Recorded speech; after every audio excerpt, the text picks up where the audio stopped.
It's Tommy Coulter with Stocks and Sports coming in from Ocala, Florida. Today we have a special guest. We have Art Smith. He is a 27 year veteran of the telecom business. He's the founder and CEO of DTGI, publicly traded company. We're just delighted to have him. Art, are you on the line? I'm here, Tom. Good morning. Good morning. Thanks so much for taking time on this Saturday morning, March 28th, 2020. I think it would be appropriate for both of us to mention this Corona, the COVID-19. We're just so sorry I know you guys are based out of San Antonio, Texas. I live here in Ocala, Florida. But for, everybody, our friends and families, the whole world, anybody that's been affected, our thoughts and prayers are with everybody with that. How are things in Texas and San Antonio with COVID-19? Tom, we've been fortunate here in Texas, or at least in my area of San Antonio, Texas, Bexar County. We have not been impacted like our friends and family up in the New York region and other parts of the United States. It's obviously still concerning. It's really been had a huge impact on our local community here. Everybody's trying to adjust, and we are now in a shelter at home ordinance by the city and the county. So it's a difficult time here locally, but fortunately here at home as well, my family's healthy. My wife and I are working from home. My daughter's in school from home, and we're really blessed that we're all healthy and together. No, that's good to hear. It's the same here. We're hoping that in time there's some silver linings. I know I was telling you that I was able to talk to my 9 brothers and sisters yesterday. We're scattered throughout the U.S. So, and it's good to hear from everybody, so just wanted to mention that. I think that was appropriate for us. But thank you. And we're just glad that you're okay, you and your family at DTGI. Thank you, Tom. No, thank you so much. And then let's do a shift into something that'll kind of touch base on that.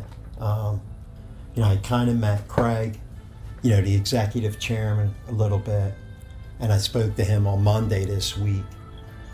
And I met him through Twitter, which is a great platform for networking. But anyhow, on Twitter, there's a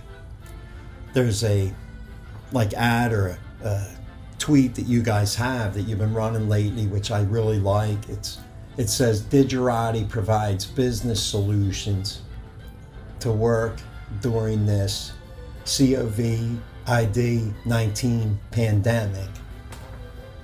So that basically, when you think about that, business solutions to work during this pandemic, this is going to be huge, where you're going to be able to help small businesses, which Craig calls the SMB, small to mid-sized businesses, backbone of the United States. You're going to be able to help those type of companies and employees with working remotely with some tools and solutions from DTGI. Could you elaborate, or as they would say, tell us a little bit more about your thoughts on that? I just think that's huge and awesome. So even before the COVID-19 pandemic, we were always encouraging our customers to use some of our cloud communication services off-site, right, for remote workers. That's just one of the features and benefits you get from a system like ours, right? You can pretty much be anywhere at any time on any device, right, and be connected to your core communication platform. And it's like you're in an office, right? It's no different. A lot of us here at the company actually work remotely, but we're able to collaborate, we're able to communicate as if we were next door, right, in the same office building. building or in the same office. And so that's what our tools do for our business customers. Unfortunately, the pandemic has created a demand for that. I say it's unfortunate because, Tom, that's really our last resort for wanting to generate more revenue, right? A situation like this. But I can tell you this: our team is working around the clock to help customers that want to migrate to a cloud-based solution and establish a remote working environment in short order because of the pandemic. They're working really hard to provision in 24 to 48 hours for customers. So I'm really pleased with my team and what they've been doing over the last 2 weeks to help business customers. So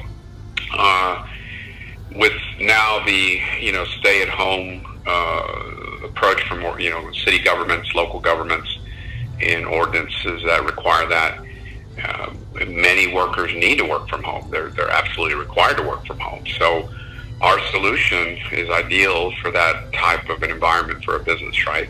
And we can set a customer up in a relatively short period of time. Again, right now we're getting customers set up on our cloud-based platform and our mobile solution, Snap Mobile, in 24 to 48 hours. We also have a mobile data solution that we provide as a business continuity solution for our customers. And we're also offering that to businesses that need a temporary remote facility, right, to be online, because at the end of the day, everybody needs to be connected to the internet during these challenging times, right? For a lot of different reasons, right? Whether it's work-related or your child needs to be on, attending school online, you need a good reliable internet connection. So we're helping in that regard as well. Oh yeah, no, that's awesome, and that's good to hear too. And then back to this conversation with me and Craig on Monday. Just going to circle back, and then if I miss anything, just remind me. You know that you're my favorite, CEO. I love working with you. It's just an honor, So I wanted to thank you again for coming on. But let's go back to this. Me and Craig had talked Monday. Small to mid-sized businesses, backbone of the USA. I love that market. He mentioned some of these tickers from time to time. Ring Central, RNG, Vonage, VG. Talked a little bit about AT&T, Verizon. TEUM is another one. CXDO, JCOM, EGHT. I guess where I'm going with this, and then there's the cloud stocks. I'm just wondering, what would it take to basically disclose and expose to investors and your market the reality, basically, to kind of cut to the chase? Digerati is terribly undervalued. Now, it's probably safe to say that you could kind of relate this to, I had a big family, but you could relate this to like a high school, college, or professional athlete where you got a guy or a girl, softball player, baseball, football, where they're terribly underrated, almost like undervalued. Maybe they missed the cut or they got cut. So I guess what I'm asking, I'm sorry to do all this Philly style rambling, but in layman's terms, why is DTGI, which is your ticker, this stock, why is it so cheap for investors versus these big boys that we mentioned, Salesforce, CRM, Microsoft, MSFT, AT&T, telecom, VoIP, cloud guys? I'm sorry to ramble all that out, but basically, why is it so undervalued? Why is your stock so cheap? I know the financials came out where your guys' profit increased. I'm sorry to be a pest with all this, but could you just basically elaborate or tell us more about that, or get your thoughts on that? Sure. So, look, Tom, I think fundamentally the reason we are undervalued is that we are still unknown, largely, right? We are on an obscure exchange, the OTC market exchange. We're a small company still. and most of the world does not know about us, right? Which is the reason that we're doing interviews like this, right? To get our story out there. I think as we grow and continue to scale as a company, continue to make other acquisitions, I think we will get more exposure because of that, and the average investor will come to know us, right, or know about us. So that's the biggest reason, right? And we've been through this before with other companies that we've built. You know, in the early stages, it's hard to get your story out there. It's hard to get on anybody's radar screen. But that's what we're working on today. I mean, in this interview, right, we may get on somebody's radar screen that decides to follow the company and maybe decide to buy stock in the company, 6 months from now, tomorrow, or a year from now, right? So that's what it's all about, right? Getting your story out there. So I think that's largely the reason behind it, and we expect that to change in the coming years. No, that all makes sense too. Just thanks for sharing a lot of that. And then let's stay with the mergers and acquisitions for a minute. Let's talk acquisitions, whereas, and again, I'll just touch base. The financials are available too. Looks like you have them on your website, and your team. That was something else that we had talked about, me and Craig, and, was the acquisitions and how you guys are basically in a good position. But anyhow, with Nexigy, so Nexigy is Miami based, down here in Florida. That's going to basically add 13 million to your sales numbers. And some of Craig's bullet points, again, with these big boys, as we call them, that you compete with, nobody's throwing anybody under the bus or under the water. But I enjoyed hearing about, Digerati possibly looking at other acquisitions and how well your team is and how much experience is, where you guys are basically ready to roll against the big boys.